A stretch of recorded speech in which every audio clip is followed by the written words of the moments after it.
Les échos d'écohabitants. Les échos d'écohabitants.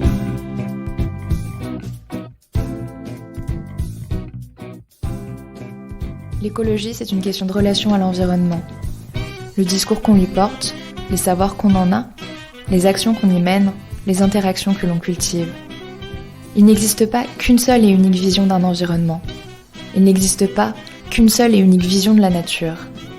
Il n'existe pas qu'une seule écologie. L'idée d'une nature simple et unique, constituant la toile de fond, en somme, devant laquelle se développe la vie sociale, est une notion qui est périmée. Qui sont alors les acteurs qui rendent ces relations plurielles ? Quelles sont leurs pratiques écologiques ? Que proposent-ils de leur côté pour penser autrement l'écologie ?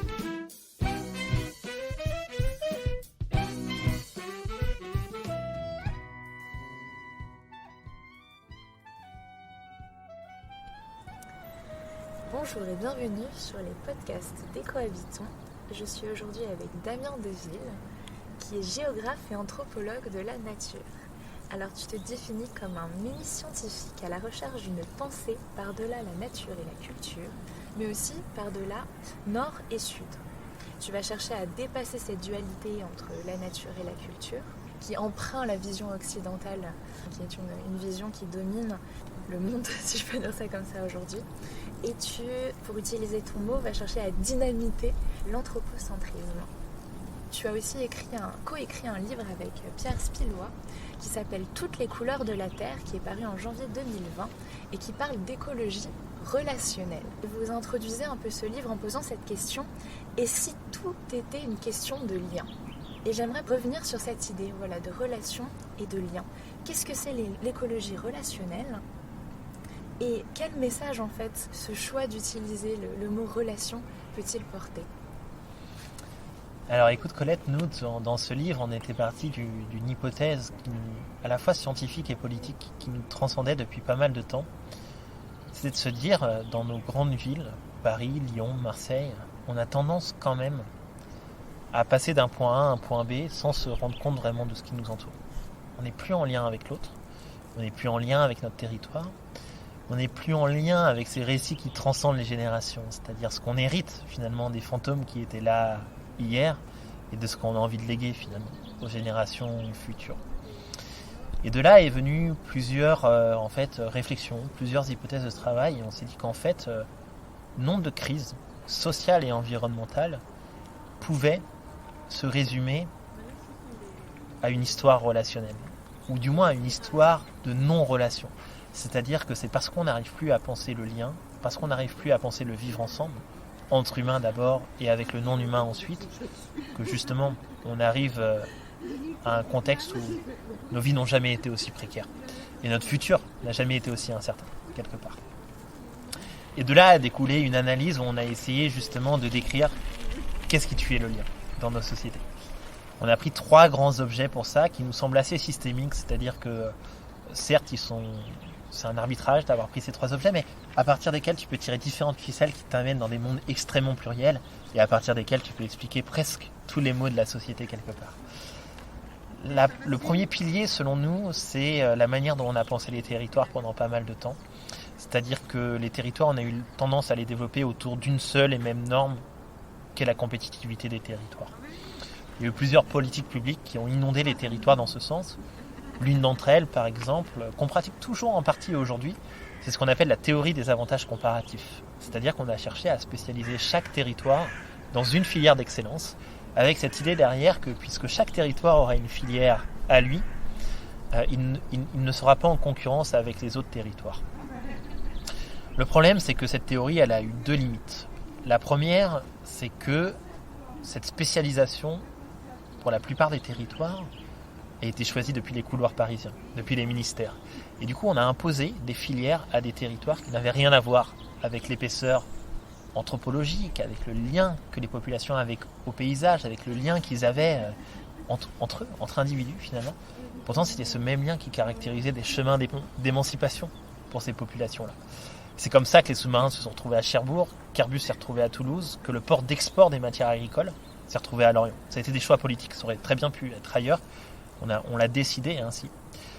Lorient, c'est un super exemple, parce que on choisit de spécialiser Lorient dans ce port d'export des matières agricoles, et du coup, par proximité au port, toute l'agriculture du centre-Bretagne va changer. Ça va être des élevages hors sol, chimiques, qui vont complètement déstructurer les liens sociaux, qui vont tuer la biodiversité du territoire, et aujourd'hui qui entraînent catastrophe environnementale sur catastrophe environnementale, à l'image des algues vertes, par exemple. Donc tu vois un peu les cercles vicieux, les inerties, les boucles de rétroaction que ça a créé. Et la deuxième limite de cette théorie des avantages comparatifs, c'est que malheureusement, elle n'a pas su prophétiser l'avenir. C'est-à-dire qu'au fil du temps, il y a des filières qui deviennent beaucoup plus compétitives que d'autres. Et là où on voulait que les territoires ne se concurrencent pas, en fait aujourd'hui c'est une guerre de David contre Goliath, entre des filières qui pèsent lourd sur les marchés internationaux et des filières qui ne pèsent pas grand-chose. Et que dire de ces territoires qui ont été spécialisés dans des filières qui n'existent plus du tout aujourd'hui, là où il y avait des hommes du fer, les hauts fourneaux, là où il y avait des hommes du noir, les mines, là où il y avait des femmes du fil aussi, la soie. Tout ça, c'est des filières qui structuraient entièrement un territoire, duquel découlaient plein de formes collectives qui sont héritées de la culture ouvrière, le Parti communiste, les jardins familiaux, les associations en fait populaires dans les quartiers. Tout ça n'existe plus. C'est un monde qui se défait complètement, le monde ouvrier. C'est des territoires dans lesquels souvent il n'y a plus trop d'opportunités, alors qu'il y a des populations qui y vivent toujours. Et puis il y a leurs enfants après eux, pour reprendre le titre du magnifique livre de Nicolas Mathieu.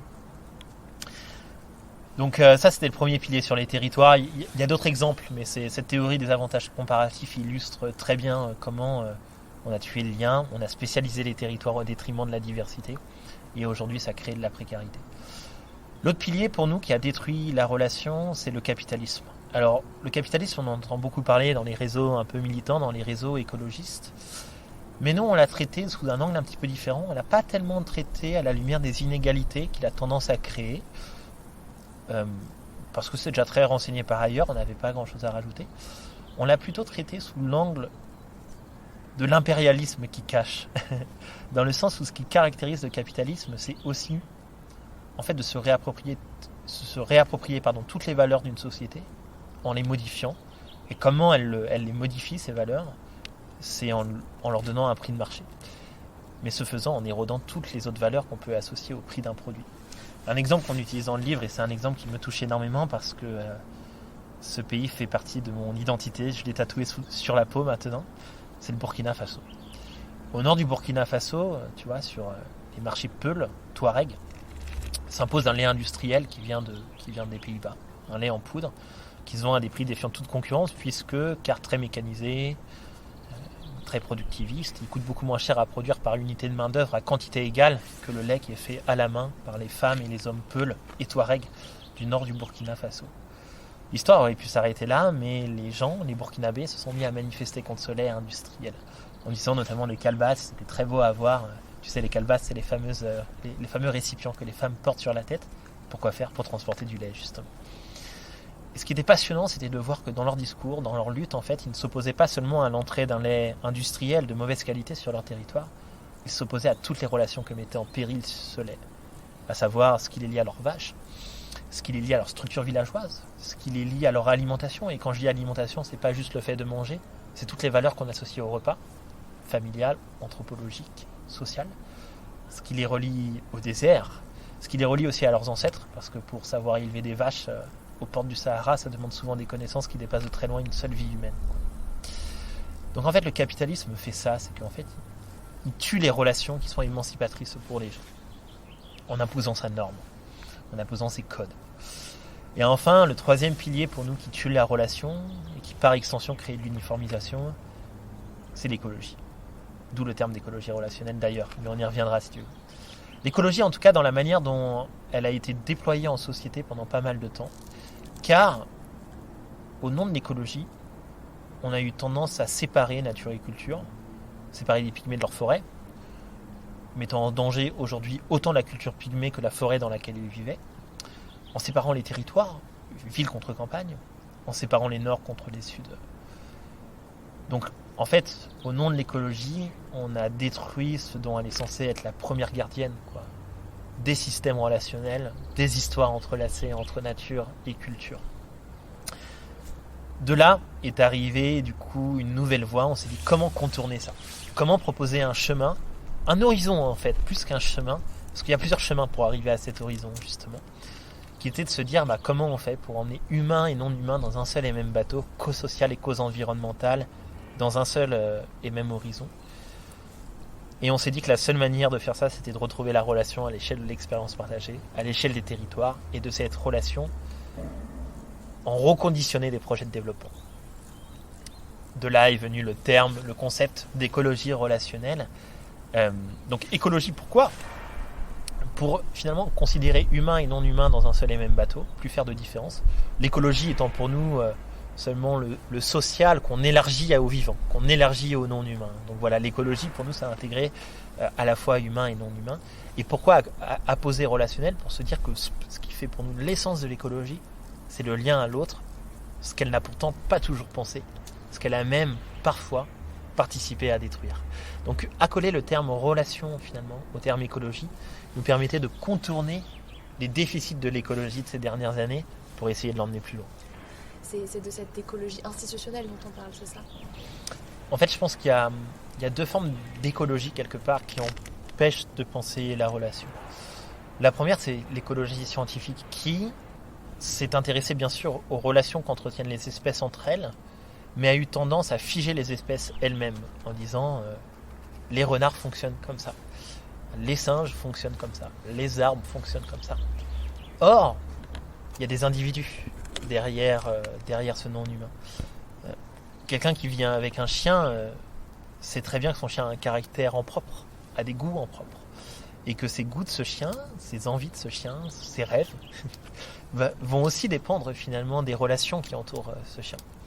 Un chien qui grandit en Savoie, en haute montagne, n'aura pas la même trajectoire d'évolution qu'un chien qui vit en ville avec ses compagnons humains. J'aime pas du tout le terme de maître, donc je préfère le terme de compagnon humain, parce que justement c'est pas le même contexte. Pourtant ça a beau être la même race, la même espèce d'abord, les chiens, la même race, ils finiront par avoir des caractères différents. Par les relations qui les entourent, mais aussi parce qu'à la base c'est des individus différents. Et c'est vrai que l'écologie n'a jamais pensé ça. On retrouve davantage ces approches dans l'éthologie, dans ces autres sciences. Et nous, c'est des sciences qu'on avait envie d'investir pour montrer qu'aussi, quand on rencontre un non-humain, on rencontre une espèce, on rencontre aussi un individu. Et c'est cette rencontre d'individu à individu, d'intériorité à intériorité qu'il faut également penser. Par extension, qui dit individualité chez les non-humains, dit aussi reconnaître la capacité des non-humains à créer des mondes, à créer des agencements, à créer des territoires. Un arbre, il crée un microclimat à son sol qui va être favorable à des espèces, défavorable à d'autres. Un castor, il modifie les cours d'eau avec ses huttes, avec ses barrages, une modification qui va avoir une incidence sur la vie d'autres espèces. Donc tu vois comment tous les récits sont entrelacés d'humains et non-humains, et c'est cela qu'il faut investir.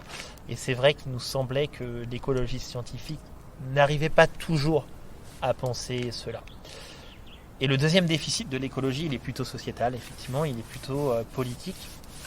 C'est qu'effectivement, pendant longtemps, on a pensé l'écologie comme deux choses. Soit la seule protection de la biodiversité sur elle-même, mettant sous cloche la biodiversité, s'empêchant de penser finalement comment évolue la biodiversité, la relation qu'on peut avoir avec elle. Mais aussi seulement à la lumière de l'empreinte écologique. Et c'est toujours le cas actuellement d'ailleurs. S'empêchant aussi de penser le lien au territoire, le lien à l'autre. Peut-être un exemple très concret pour illustrer cette dernière idée qui peut paraître théorique comme ça. Se développe actuellement à Paris, à l'heure où on parle, des projets d'agriculture urbaine qui sont, je juge, très violentes pour le non-humain. Exemple des fraises dans des conteneurs. Sans lumière, un grand renfort de produits chimiques vu qu'il n'y a pas de sol, des conteneurs dans lesquels on lâche des bourdons pour faire la fertilisation, bourdons qui ont une espérance de vie, j'ai plus les chiffres en tête, mais l'ordre de grandeur, ça doit être 5 fois moins que dans la vie réelle, puisqu'ils se cassent les ailes sur les armatures en fer des conteneurs. Ce projet, pourtant, est financé par la ville de Paris, par le gouvernement français, par la région, par même l'Europe, au nom de l'écologie, au nom de la relocalisation des systèmes alimentaires dans la ville de Paris et du coup la réduction de l'empreinte écologique associée notamment au transport des matières agricoles. Mais pour moi, je vois 3 immenses limites. La première, c'est que déjà, l'empreinte écologique qu'il gagne en relocalisant la production, il la perd complètement sur des pratiques qui sont, elles, très énergivores. Deuxième limite, on est face à une violence envers le non-humain qui me semble incroyablement délétère dans ces sociétés de bienveillance. Et troisième limite, en fait, dans les campagnes, il y a des agriculteurs qui font vivre les valeurs de la terre, qui protègent le vivant, qui créent plein de valeurs sociales dans leur territoire, mais qui n'arrivent plus à vivre dans leur métier, en partie parce qu'il y a ces nouvelles concurrences qui émanent de Paris, de Dubaï, de Berlin, etc. Et là, on voit comment, à travers cette politique publique dite écologiste, en fait, moi, j'ose pas l'appeler de l'écologie pour moi, ça c'est plutôt de l'environnementalisme, en fait. On voit comment, en fait, on n'arrive pas à penser la relation, déjà à un mode d'habiter qui serait vraiment moins énergivore au vivant, pour être dans un rapport vraiment altruiste envers le non-humain, comment on n'arrive pas à penser la relation au territoire, c'est-à-dire comment on pense ce qui se passe à Paris, dans un pays très centralisé comme la France, a forcément une incidence ailleurs. Et là aussi, on doit remettre de la relation dans la manière de penser nos projets, relation entre ville et campagne. Comment inscrire alors l'écologie relationnelle dans une écologie politique ? Eh bien, je pense que c'est en misant sur ce qui rassemble à l'échelle des territoires et en construisant des projets de développement. En fait, il n'y a pas de recette toute faite en politique, en écologie relationnelle, puisqu'on ne fait pas relation de la même façon à Paris qu'en Cévennes, on ne fait pas relation de la même manière à Strasbourg qu'en Guyane, encore moins au Burkina Faso, qu'au Congo, etc.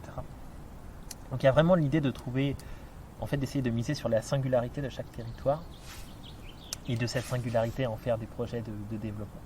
Ce qui n'empêche pas, et ça c'est vrai que c'est une tension qu'il y a énormément dans les milieux écologistes entre ceux qui ne jurent que par une action macro, type étatique, et ceux qui sont plutôt à l'échelle des territoires. Moi je pense qu'il ne faut pas opposer les deux, surtout lorsqu'on s'intéresse à la relation, car je crois que le local est source de résilience face aux chocs globaux, ça c'est clair, ça a été prouvé à maintes et maintes reprises. Mais je crois que le global, à son tour, peut être source de résilience pour des chocs locaux. Donc je pense que voilà, il ne faut vraiment pas opposer les deux. Par contre, est tout à fait légitime, et c'est le combat politique de demain, de poser cette question de la rencontre entre le local et le global. Et moi je crois que justement le national, les politiques nationales, doivent être une fédération des récits territoriaux, plutôt que quelque chose qui s'impose au territoire depuis Paris quelque part. Et ça c'est quand même une rupture fondamentale par rapport aux 100 dernières années dans la manière dont on pense l'État et par extension dont on pense les politiques publiques. Et là, il y a un vrai chantier collectif à œuvrer sur comment on fait. Comment on fait.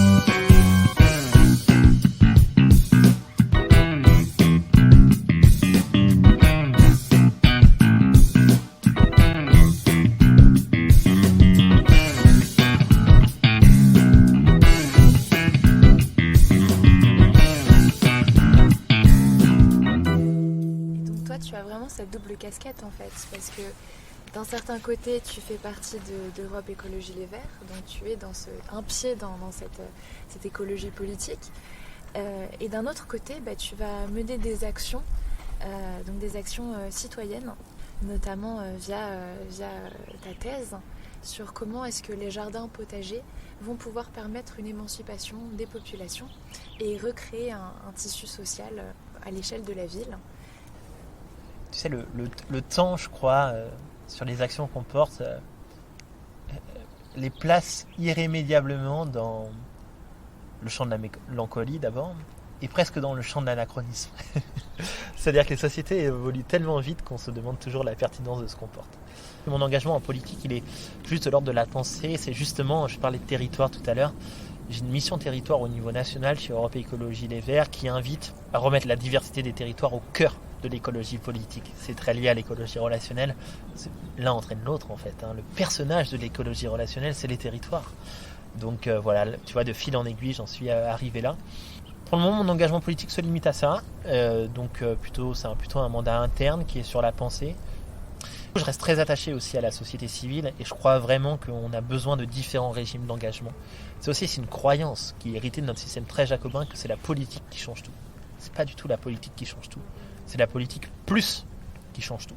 Plus la citoyenneté, plus les chercheurs, plus ces romans qui nous inspirent et qui nous donnent envie de construire des mondes, qui nous mettent en mouvement. On a besoin de tout ça. On a besoin aussi des entrepreneurs engagés qui vont porter des choses autrement. On a besoin de cocktails d'engagement, en fait. Et c'est ça qu'il faut valoriser dans les mondes de demain aussi, créer plus d'horizontalité entre l'action politique et l'action citoyenne. Tout ça pour arriver à ma thèse. Alors ma thèse, effectivement, je me suis intéressé à un objet très particulier que sont les jardins familiaux dans une ville en crise. Jardins familiaux, jardins partagés. Dans la ville en crise d'Alès, une ville très pauvre, anciennement minière, on en parlait tout à l'heure, qui face à la désindustrialisation et à la concurrence des grandes métropoles, a aujourd'hui des difficultés. Beaucoup de chômage, beaucoup de pauvreté. Et du coup, face à ça, il y a des gens qui retournent à la terre, qui portent des projets de jardin. Et tout l'objet de mon doctorat, c'était d'essayer de comprendre qu'est-ce que ces jardins apportent aux populations pauvres. Est-ce qu'elles permettent à ces populations de sortir de la précarité ? Est-ce qu'elles permettent à ces populations de s'émanciper ? Et là, j'arrive à la toute fin de mon doctorat, à l'heure où j'échange avec toi, Colette, et j'arrive à cette conclusion que déjà les jardins apportent énormément de choses à ces populations pauvres. Pas uniquement de l'aide alimentaire, même si c'est souvent la première motivation. C'est-à-dire que ces gens-là retournent à la terre uniquement pour des motivations économiques au départ. Mais qu'au fil du temps, par le contact, par la relation quotidienne au jardin, en fait, cette fonction économique, elle devient indissociable de fonctions sociales, spirituelles, de monter en compétences, de travailler pour soi-même, alors qu'avant on avait un travail à l'usine, à la chaîne. On travaillait l'image de soi, bref, il y a tout ça qui rentre en compte. Et puis je suis arrivé à cette conclusion-là que ces jardins ne permettent pas vraiment à ces personnes de sortir de la précarité économique, voire les enferment dans une forme de précarité économique. Mais c'est pas si grave, entre guillemets, je prends des pincettes en disant ça, car c'est quelque chose de plus important qui joue dans ces jardins. C'est une liberté nouvellement acquise. Et j'ai essayé de mettre des mots sur cette liberté. J'aimerais continuer d'ailleurs après ce doctorat sur comprendre ces nouvelles formes de liberté. Parce qu'en fait, ce qui m'a troublé, c'est que la liberté qui s'invente dans ces jardins par des populations qui sont très pauvres n'a rien à voir bien sûr avec la liberté au sens néolibéral du terme. Pourquoi ? Parce que le néolibéralisme, il n'y a pas de limite. Or, dans un jardin, tout est limite. Tu es limité par ton sol, tu es limité par ton climat, tu es limité par ton espace jardinier, tu es limité aussi par les autres jardiniers. Tu sais, il y a du prestige aussi qui s'échange dans les jardins, il y a des systèmes de don contre don, on a envie de prouver à l'autre qu'on sait faire. Donc il y a tout ça en fait qui codifie les relations sociales. Tu es limité par les relations du jardin en fait. C'est une liberté qui n'a rien à voir aussi avec, je crois, les premiers penseurs de la liberté. John Dewey, Tocqueville, tu sais, tous ceux qui ont débouché ou qui ont théorisé sur la déclaration des droits de l'homme.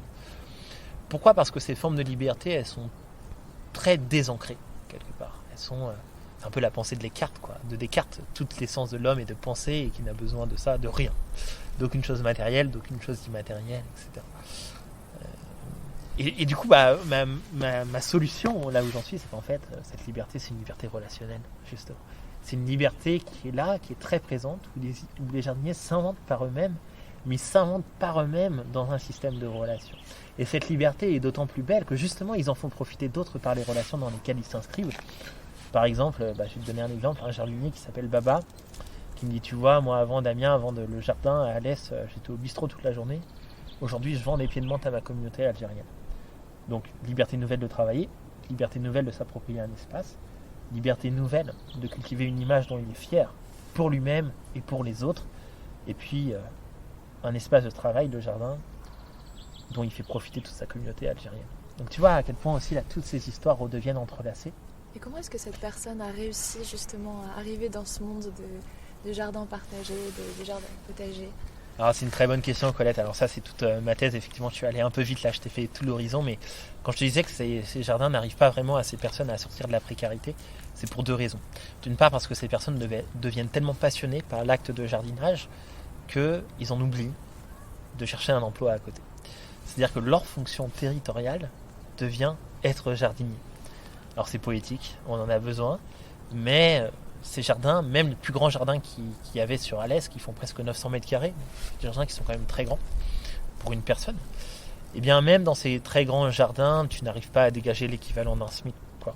Si tu comptes en fait l'argent que tu économises par le fait que tu ne dépenses plus dans ton alimentation par l'autoconsommation, et puis par la vente des produits, parce que c'est vrai que ces jardiniers vendent un peu pour arrondir quand même les fins de mois.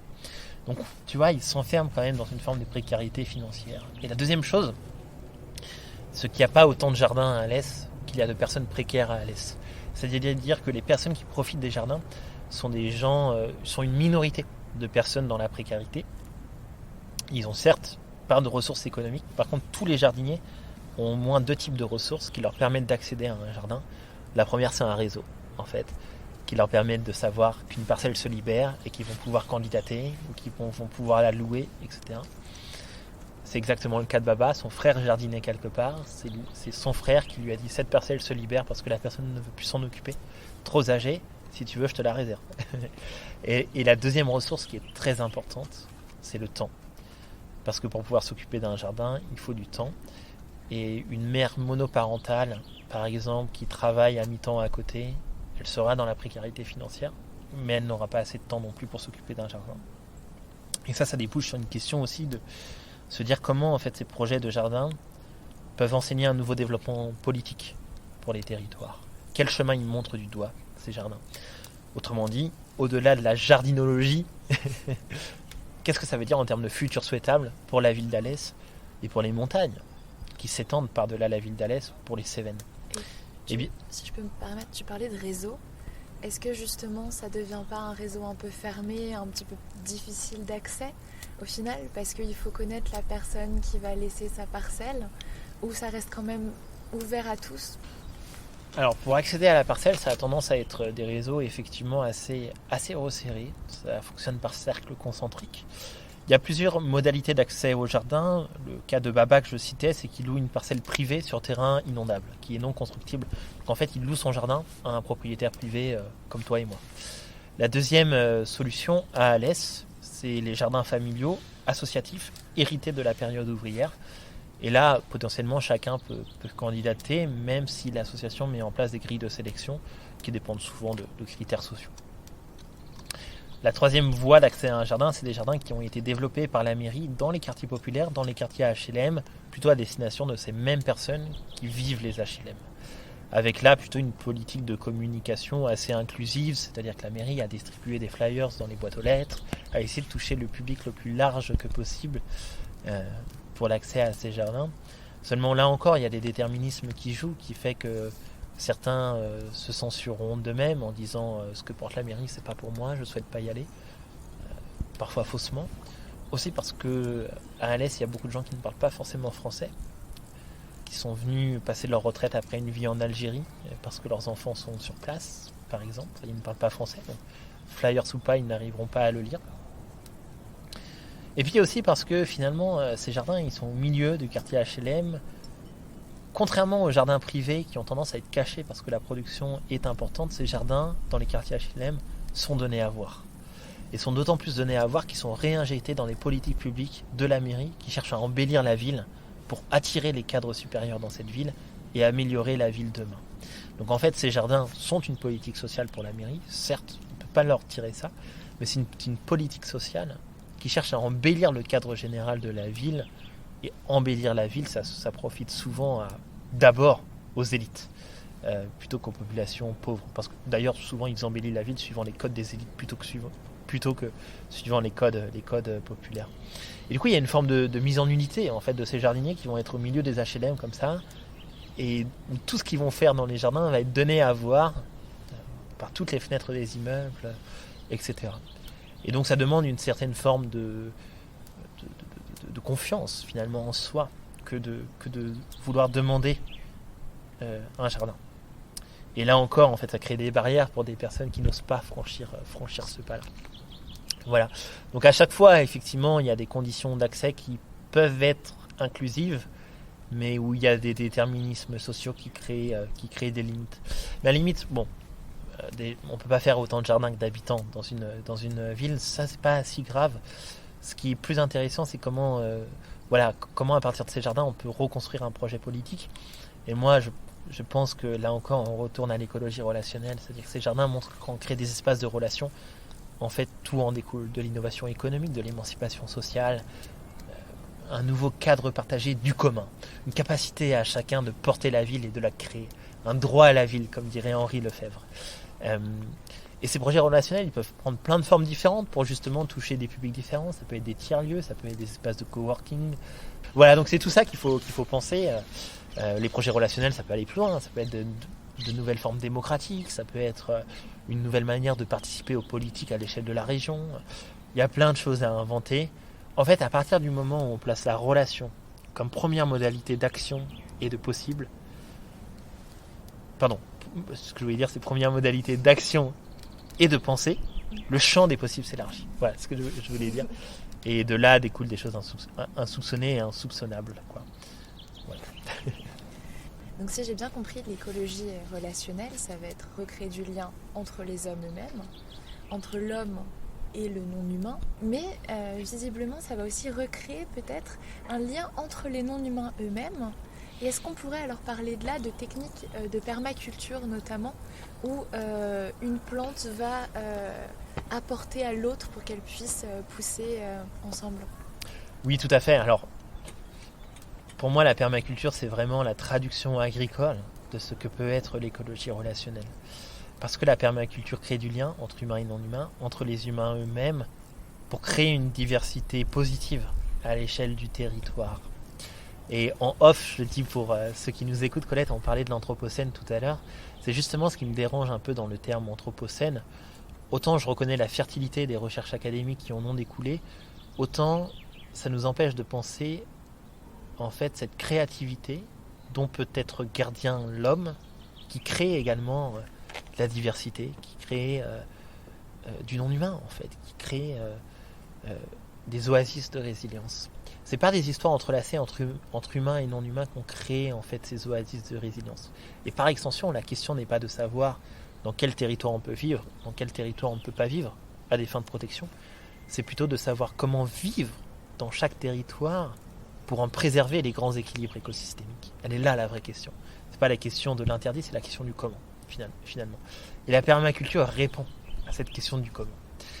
Pourquoi ? Parce que la permaculture est également très ancrée, c'est-à-dire qu'on ne fait pas permaculture de la même façon en Cévennes qu'en Normandie, puisque le climat n'est pas le même, le sol n'est pas le même, on adapte l'agriculture au territoire, on n'adapte pas le territoire à l'agriculture. Donc effectivement, la permaculture, c'est une des très belles traductions de ce que nous, on nomme l'écologie relationnelle. Alors ma dernière question, ce serait donc une écologie relationnelle qui s'applique, comme on a vu à travers ta thèse, surtout en France, ou alors plus en Occident. Quid des pays du Sud? Quid des autres pays? Est-ce que tu as des exemples dans ces pays-là? Sinon, comment est-ce que tu verrais son application? Écoute, je suis très content que tu poses cette question, Colette, parce que ça se voit pas trop, mais je suis franco-burkinabé. J'ai eu la chance de vivre en Afrique. Alors, je connais très mal l'Afrique, tu sais, je préfère le dire en toute transparence avec ceux et celles qui nous écoutent. Mais on a tous des identités plurielles. D'ailleurs, ça serait un beau message de paix que de le reconnaître. Et parmi ces identités plurielles, on a des identités un peu imaginées. Tu vois, c'est-à-dire des identités qui nous regardent un peu par-dessus l'épaule, qu'on a rencontrées dans notre vie, mais qui, même si elles nous restent mystérieuses, guident un peu nos pas, guident un peu nos imaginaires. Et l'Afrique de l'Ouest, c'est exactement ça pour moi. Et j'ai eu la chance de donner une conférence à Abidjan, à la sortie du livre Toutes les couleurs de la Terre. Je vais te raconter cette anecdote dans un des quartiers les plus populaires, du Pougon, ça s'appelle. Et dans une école, j'ai adoré, il y avait des mamas africaines qui étaient là, des jeunes. Bon, j'essaie d'avoir un discours adapté au monde africain. Je présente quand même ce concept d'écologie relationnelle, avec plein d'exemples concrets africains.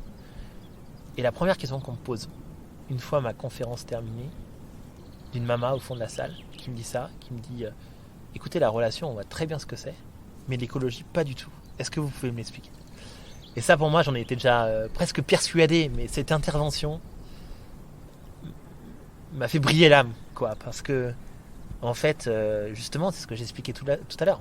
La relation amène l'écologie là où elle n'a jamais été, Et là où elle n'a jamais été, c'est aussi la rendre inclusif des autres cultures, des mondes africains, des mondes d'Amérique du Sud, etc., des cultures non blanches et occidentales en fait. Et pourquoi ? Parce qu'effectivement, dans les mondes africains, tout est relation. La maison de retraite s'appelle la famille, la politique s'appelle la palabre, le marché s'appelle la négociation. Donc tout est relation quelque part. Il y a bien sûr des formes de relations. La relation, c'est pas que de la paix, c'est pas que de la bienveillance, c'est aussi des guerres, c'est aussi des blessures. Mais en fait, réinvestir la relation, justement, permet aussi de penser la justice, c'est-à-dire des formes de relations qui sont émancipatrices pour tout le monde et qui ne sont pas violentes, en fait. Donc il ne faut pas juste penser la relation, il faut penser aussi les cadres de cette relation, les cadres de gouvernance qui permettent à la relation de se déployer. Et de l'Afrique, nous avons tout à apprendre quelque part. Et je pense que c'est le cas aussi dans d'autres continents à ce niveau-là. Donc pour répondre à ta question, est-ce que l'écologie relationnelle peut s'adapter au Sud ? Bah oui, parce qu'en fait l'immense mérite de l'écologie relationnelle, c'est de refuser un prêt-à-penser. C'est une dictature, le prêt-à-penser. La relation, elle invite à penser ce qui unit les gens dans leur localité et sur comment tu développes un vivre ensemble à partir de ça. Donc en fait, tu peux, à partir du moment où tu portes cette méthode, tu peux penser l'écologie relationnelle de partout sur le globe. Et d'ailleurs, c'est ce qu'on a voulu faire avec Pierre dans le livre. C'est d'ailleurs une critique qu'on peut faire au livre, mais c'est de bonne guerre, c'est que tu refermes le livre. Bon, on a eu des bons retours sur le livre, mais on ne dit pas quoi faire. On ne dit pas aux gens quoi faire. Mais ça, et du coup, on a eu des retours, on se dit, des gens qui nous ont dit, voilà, votre livre nous a plu, mais on aimerait savoir quoi faire. Qu'est-ce qu'on peut faire ? Et en fait, nous, on s'est refusé un peu de répondre à cette question, parce que, justement, déjà, les questions sont des armes bien plus tranchantes que les réponses, quand elles sont bien posées, les questions. Mais aussi parce que la clé des mondes écologiques de demain, c'est pas de dire aux gens quoi faire, c'est de donner des outils aux gens pour que les gens puissent répondre par eux-mêmes aux grandes questions sociales et environnementales. Et du coup, nous, notre écologie relationnelle, on l'a déployée à travers 3 grands piliers qui sont apparus dans mes propos, peut-être avec toi aujourd'hui. C'est la vulnérabilité, la rencontre et la justice. Pour moi, ces 3 piliers suffisamment universaux pour pouvoir les déployer n'importe où dans le monde, mais en même temps suffisamment gorgés de diversité pour nous protéger du prêt-à-penser. C'est un universel sans lettres, en fait, ces 3 piliers. Tu vois, c'est un universel qui nous protège du risque de l'universel, qui est l'uniformité des mondes. C'est un pluriversel, quelque part. La relation, c'est du pluriversel. Merci d'avoir écouté ce podcast proposé par l'association Ecohabitons.